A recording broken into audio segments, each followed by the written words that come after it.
Hello friends, मैं रवि कुमार आपका फिर से एक बार स्वागत करता हूं आपके इस यूट्यूब चैनल आरजीवी आईटीआई में। इस चैनल के माध्यम से हम लोग एनटीटी से रिलेटेड कोर्सेज के बारे में पढ़ रहे हैं। चलिए, आज का जो हम लोग जो पढ़ रहे हैं उसमें हमारा पेपर 4 चल रहा है, शिक्षा के सिद्धांत। आज का जो हमारा टॉपिक है धर्म और शिक्षा। आज का हमारा जो टॉपिक होने वाला है धर्म और शिक्षा, रिलीजन एंड एजुकेशन। चलिए देखते हैं हम लोग कि धर्म और शिक्षा में क्या संबंध, धर्म क्या है, शिक्षा क्या है, इन दोनों में क्या संबंध है, क्या समानताएं हैं और दोनों किस तरीके से एक दूसरे के लिए एक दूसरे पर निर्भर है, उसको थोड़ा सा समझने का प्रयास करते हैं। तो देखिए, सबसे पहले एक मनोवैज्ञानिक के कथन के हिसाब से, उनके स्टेटमेंट के हिसाब से हम लोग आगे बढ़ते हैं। तो एक मनोवैज्ञानिक है मेलिनोवस्की। मेलिनोवस्की एक वैज्ञानिक है, मनोवैज्ञानिक है, वैज्ञानिक नहीं है। एक मनोवैज्ञानिक है जिनका मानना था कि धर्म क्रिया की विधि है। क्या है? धर्म जो है वो क्रिया की विधि है। यानी क्रिया की विधि मतलब किसी भी कार्य करने की विधि, मतलब कानून, नियम है ना।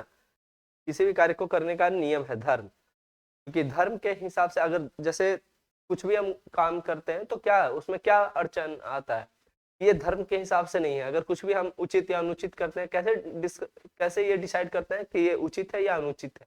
वो धर्म के माध्यम से ही हम लोग डिसाइड करते हैं कि क्या ये सही है या गलत है। फिर क्या, और साथ ही विश्वासों की एक व्यवस्था भी।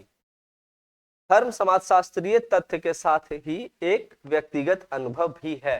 क्या क्या है धर्म? धर्म क्रिया की एक विधि है और साथ में क्या है, विश्वासों का एक, क्या है, विश्वासों की एक व्यवस्था है ना।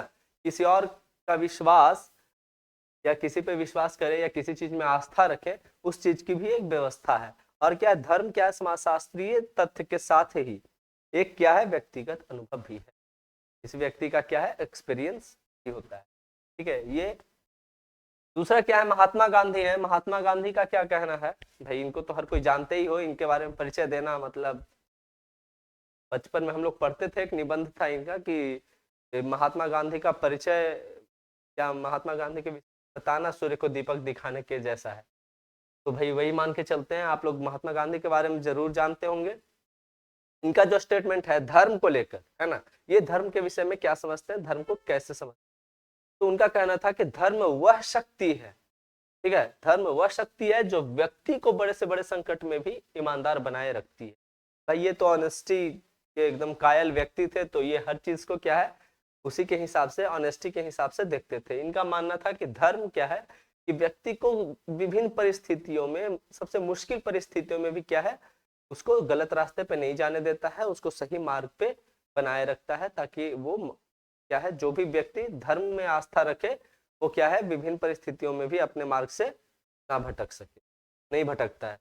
फिर क्या है, हम लोग के बाद देखने वाले हैं धार्मिक शिक्षा के उद्देश्य। तो धार्मिक शिक्षा के क्या क्या उद्देश्य हैं, एम्स ऑफ रिलीजन्स एजुकेशन, क्या क्या धार्मिक शिक्षा के उद्देश्य हैं, उसके विषय में थोड़ा हम लोग देखते हैं। तो धार्मिक शिक्षा के उद्देश्यों में से एक है क्या, नैतिक एवं आध्यात्मिक मूल्यों का विकास। क्या है, नैतिक एवं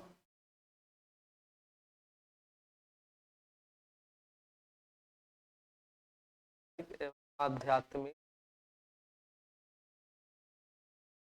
मूल्यों का विकास। ठीक है।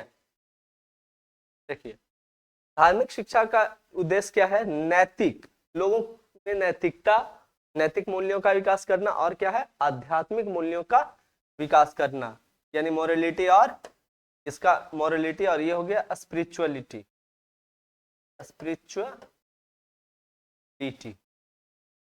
है ना, स्पिरिचुअलिटी, मोरलिटी और स्पिरिचुअलिटी, वैल्यूज को डेवलप करना, इनका इसका उद्देश्य होता है, धार्मिक शिक्षा का उद्देश्य है। दूसरा क्या है कि चरित्र का विकास। धार्मिक शिक्षा का जो दूसरा उद्देश्य है वो है क्या, चरित्र का विकास, यानी कैरेक्टर बिल्डिंग, है ना, कैरेक्टर को डेवलप करना धार्मिक शिक्षा का मूल उद्देश्यों में से एक है। तीसरा है विद्यालयों में जनतांत्रिक परंपराओं का विकास, है ना, विद्यालयों में जनतांत्रिक परंपराओं का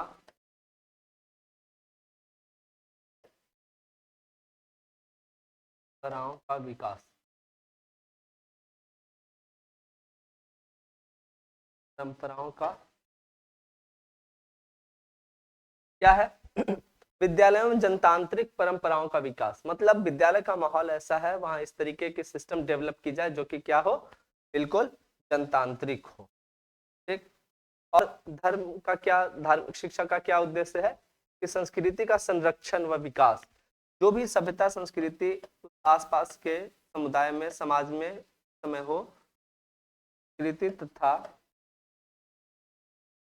संस्कृति का संरक्षण तथा विकास ना, संस्कृति का संरक्षण हो, इसका प्रोटेक्शन हो सके, संरक्षण था और इसका डेवलपमेंट भी साथ में, ये भी क्या है, धार्मिक शिक्षा का उद्देश्य है। वैसे धार्मिक शिक्षा का क्या है कि किसी क्लास में ये मैंडेटरी सब्जेक्ट होता नहीं है, किसी भी क्लास में ऐसा नहीं है कि हाँ कोई आपका क्यूरिकुलम में, आपका सिलेबस में कहीं आपको पढ़ने के लिए मिले। लेकिन हाँ, हायर एजुकेशन में, कॉलेजेस वगैरह में क्या है कि आपको धार्मिक, किसी एक धर्म के ऊपर या धार्मिक शिक्षा के ऊपर आपका ऑप्शनल एक सब्जेक्ट होता है, आपकी इच्छा हो तो आप उसको चुन सकते हैं, अन्यथा अनिवार्य उसको नहीं माना जाता। तो धर्म के विषय में वहां आपको पढ़ने के लिए थोड़ा मिलता है।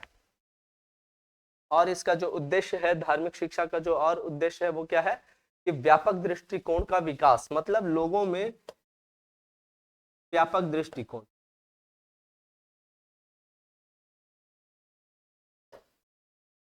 व्यापक दृष्टिकोण का विकास।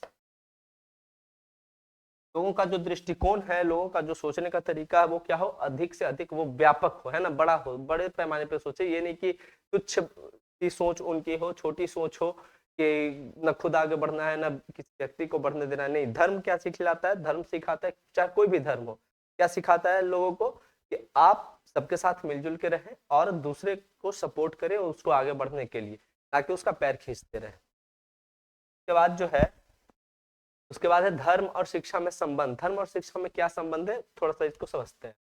क्या है कि धर्म और शिक्षा में संज्ञा और क्रिया, ठीक है, संज्ञा और क्रिया का संबंध है। सोचिए कि संज्ञा और क्रिया का संबंध किस तरह से है, तो जिस तरह धर्म के बिना शिक्षा सही मार्ग पे नहीं चल सकती, ठीक उसी तरह शिक्षा के बिना धार्मिक आदर्शों की प्राप्ति नहीं की जा सकती। मतलब संज्ञा, जहां संज्ञा है वो बिना क्रिया के नहीं रह सकती, है ना, संज्ञा है तो कुछ ना कुछ क्रिया करेगी।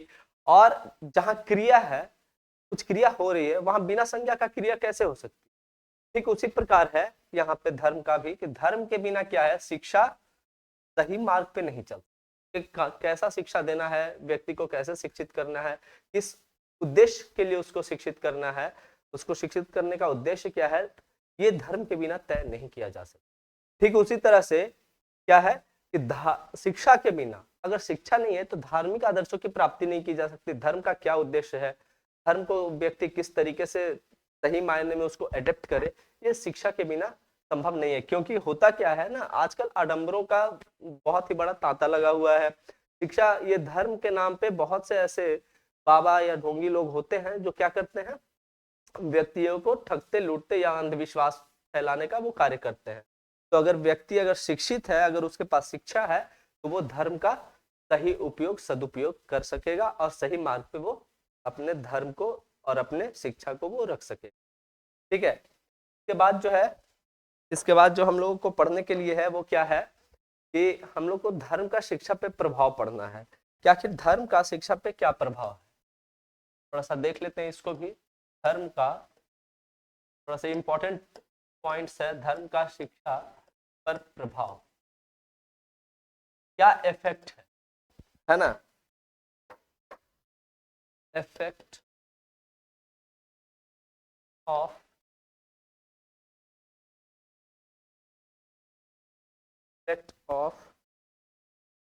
क्या है कि effect of release effect on religion, effect of religion on education, effect of religion, क्या है, धर्म का प्रभाव है ना ऑन एजो, क्या है इफेक्ट, जो थोड़ा सा समझते क्या क्या इफेक्ट है इसमें। तो देखिए धर्म का शिक्षा पर किस तरीके से प्रभाव है। अभी अभी हमने आपको बताया कि धर्म क्या है, का शिक्षा पर क्या प्रभाव है, कि शिक्षा अगर कुछ भी दे रहे हैं तो धर्म के बिना वो सही मार्ग पे शिक्षा नहीं है, या शिक्षा का उद्देश्य क्या है वो धर्म के बिना निश्चित करना बहुत मुश्किल है या लगभग ना नहीं कर सकते। ठीक है, तो क्या क्या है, तो धर्म तथा शिक्षा के उद्देश्यों में आता है, धर्म तथा शिक्षा का जो प्रभाव है उसमें आता है आपका धर्म का पाठ्यक्रम। सबसे पहले समझिए इसको, धर्म का जो पाठ्यक्रम है, अभी हमने बताया था आपको कि ये जो पाठ्यक्रम इसका होता है धर्म का, वो किसी के लिए अनिवार्य नहीं होता, ठीक है ना, वो ऑप्शनल होता है। आप चाहो तो उसको आगे हायर क्लासेस में आप किसी धर्म के बारे में, विशेष धर्म के बारे में आप पढ़ सकते हो, अन्यथा आप नहीं। लेकिन क्या है कि पाठ्यक्रम जो भी तय किया जाता है, क्लास चाहे कोई ये स्पेशल सब्जेक्ट के रूप में नहीं होता, लेकिन जो सिलेबस आपका जो करिकुलम जो तय किया जाता है, तो वो समाज में जो धर्म जो है उसी के हिसाब से पाठ्यक्रम बनता है। पाठ्यक्रम पे कहीं ना कहीं धर्म का प्रभाव होता ही होता है। फिर है धर्म तथा शिक्षण विधियां, धर्म तथा शिक्षण विधियां। ये शिक्षण विधियों का विकास काफी बाद में हुआ है, पहले शिक्षण विधियों का विकास नहीं था। पहले क्या है कि पहले जो पढ़ाई होती थी वो मूल रूप से धार्मिक पढ़ाई ही होती थी, हर धर्म का सिर्फ अपना अपना पढ़ाई होता था। ठीक है, तो अलग से कोई भी शिक्षण विधियां नहीं थी। शिक्षण विधियां काफी बाद में हमारे मनोवैज्ञानिकों ने शोध करके बनाया कि ये शिक्षण विधियां बच्चों के लिए उपयोगी सिद्ध होगा और आप इन्हीं शिक्षण विधियों से पठन पाठन का कार्य करिए। लेकिन होता क्या है अभी भी कि शिक्षण विधियों के ऊपर धर्म का भी काफी ज्यादा प्रभाव है। ये देखने के लिए मिलता है अक्सर कि जो भी अभी शिक्षण विधियां जो प्रयुक्त की जाती हैं वो काफी तौर पे पुराने समय में जो धर्म की शिक्षा दी जाती थी ठीक उनसे काफी कुछ उन्हीं से मिलता जुलता रहता है। ठीक है, फिर धर्म तथा अनुशासन। देखिए अनुशासन को बनाए रखने में धर्म का बहुत ही बड़ा योगदान होता है। होता क्या है कि कोई भी व्यक्ति अनुशासन में, छोटा बच्चा है तो चलिए उसको तो डरा धमका के आप अनुशासन में डिसिप्लिन में आप रख रहे हैं, थोड़ा सा बच्चा बड़ा हो गया तो उनमें क्या है कि वो अनुशासन में उनको रखना थोड़ा मुश्किल हो जाता है।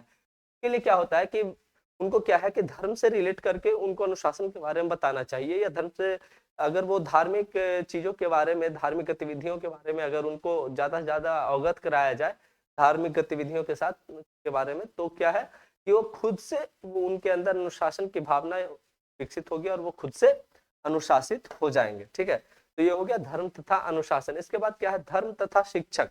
अब समझिए धर्म तथा शिक्षक, अब कोई भी शिक्षक है तो उस पे धर्म का क्या प्रभाव है समझिए।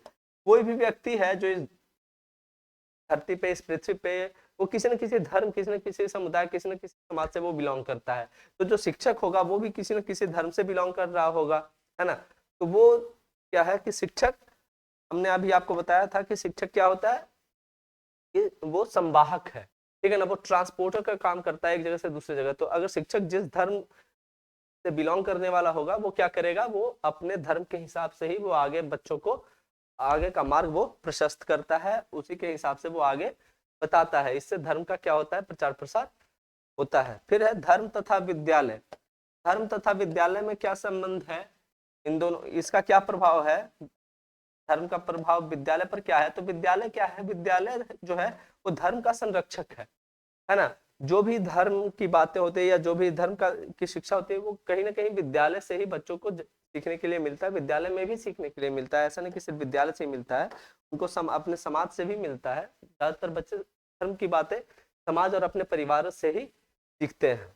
उसके बाद है धर्म तथा विद्यालय के बाद आ जाता है धर्म तथा शिक्षार्थी। धर्म तथा शिक्षार्थी, अब देखिए जो बच्चा विद्यालय में पढ़ रहा है और विद्यालय की जो पाठ्यक्रम है वो कहीं ना कहीं वो इससे प्रभावित रहती है, धर्म से प्रभावित रहती है। तो उसमें जो पढ़ने वाला बच्चा है, जो शिक्षार्थी है, वो कहीं ना कहीं वो भी इससे प्रभावित रहेगा ही रहेगा। ठीक है, नेक्स्ट क्या है, नेक्स्ट है देखिए हमने अभी पढ़ा धर्म का शिक्षा पे प्रभाव, है ना, धर्म का शिक्षा पे क्या प्रभाव था। अब देखते हैं कि शिक्षा का धर्म पे क्या प्रभाव, शिक्षा का धर्म पे धर्म प्रभाव।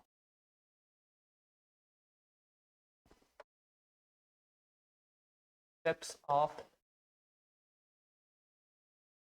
इफेक्ट्स ऑफ एजुकेशन ऑन,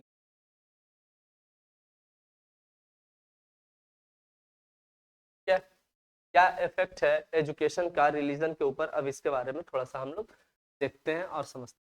तो देखिए, धर्म, शिक्षा का जो धर्म पे प्रभाव है, जो सबसे पहला जो प्रभाव है, क्या कह सकते हैं, जो सबसे ज्यादा हम लोग को दिखने वाला है, वो क्या है? हस्तांतरण का, है ना। शिक्षा तथा धर्म का क्या होता है इसमें?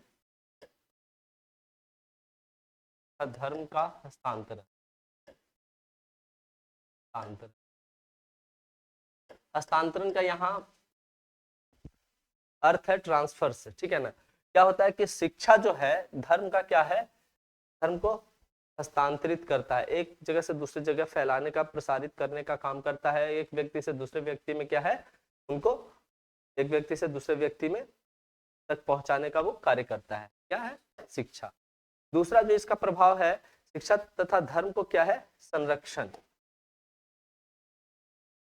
शिक्षा के द्वारा धर्म, शिक्षा का धर्म पे क्या प्रभाव है? तो शिक्षा तथा धर्म को क्या होता है? शिक्षा द्वारा धर्म को संरक्षण, ऐसा बोल सकते हैं, है ना। शिक्षा द्वारा धर्म को संरक्षण, ये है ना। देखिए, अब क्या है कि धर्म सिर्फ जो धर्म से जुड़े व्यक्ति हैं, क्या आजकल जैसा हमने अभी पहले ही बताया कि बहुत से ऐसे धर्म गुरु हैं जो आजकल क्या है, बहुत आडंबरों में वो लोगों को अंधविश्वासों में वो ले लेते हैं, है ना। अंधविश्वास फैलाने का वो कार्य, धार्मिक अंधविश्वास फैलाने का कार्य वो ज्यादा करते हैं। तो क्या होता है कि शिक्षा क्या है, शिक्षा द्वारा धर्म को संरक्षण मिलता है। जो भी शिक्षित व्यक्ति होते हैं वो क्या करते हैं कि ऐसे ढोंगियों से, ऐसे अंधविश्वासों से वो दूर होके और धर्म का संरक्षण करने का कार्य करते हैं। धर्म जो वास्तविकता में, जो धर्म जो मार्ग दर्शित करता है, वो उस मार्ग पर चलते हैं, ना कि वो अंधविश्वासों के लपेटे में आ जाते हैं। और धर्म को क्या है, ऐसा अगर बार बार होगा तो क्या होगा, लोग का ना धर्म पर से विश्वास ही उठ जाएगा। और अगर लोग का धर्म पर से विश्वास उठ गया तो क्या है, धीरे धीरे वो धर्म का पतन, उस धर्म का पतन होने लगता है। तो लोगों को शिक्षा जो क्या है, धर्म का संरक्षण का भी कार्य करती है। चलिए, उसके बाद क्या है कि शिक्षा तथा धर्म का क्या होता है? विकास होता है। शिक्षा द्वारा धर्म का विकास होता है। शिक्षा द्वारा धर्म का विकास होता है, किस प्रकार से होता है तो समझिए। अगर व्यक्ति अगर शिक्षित है और अगर वो धर्म को अगर मान रहा है, एक शिक्षित व्यक्ति अगर धर्म का अगर पालन कर रहा है, तो क्या है, उससे उसका विकास होता है, उस धर्म का विकास होता है। उस धर्म के अकॉर्डिंग हम लोग क्या करते हैं, आचरण करते हैं। तो अच्छा, अगर हमारा आचरण, अच्छा व्यवहार, अच्छा सब कुछ रहा, चरित्र सही रहा, तो क्या है, उसमें क्या है कि लोग आपके धर्म की ओर आकर्षित होते हैं कि भाई ऐसी पर्सनालिटी, ऐसा चरित्र, ऐसा व्यक्तित्व, ऐसा व्यवहार आखिर कैसे, कहाँ से सीखने के लिए मिला। तो एक शिक्षित व्यक्ति ही इस तरीके से धर्म को क्या है कि विकास की ओर ले जा सकता है, विकसित कर सकता है। तो शिक्षा द्वारा धर्म का विकास भी संभव है। तो चलिए, आज का ये हमारा टॉपिक था, शिक्षा तथा धर्म तथा शिक्षा में संबंध, है ना। क्या था आज का, कि धर्म और शिक्षा। तो धर्म और शिक्षा में से संबंधित जो भी बातें थी हमने आपको बताई। उम्मीद करते हैं आप लोग बहुत सी बातें इसमें से पहले से जानते होंगे और बहुत सी कुछ नई चीजें आप लोगों को सीखने के लिए मिली होगी, और आप लोग शांतिपूर्वक इन चीजों के ऊपर अपना ध्यान केंद्रित किया होगा। तो अगर ये वीडियो अगर आपको सही लगे, पसंद आए और लगे कि नहीं हाँ रीजनेबल था, तो लाइक, शेयर और सब्सक्राइब जरूर करें।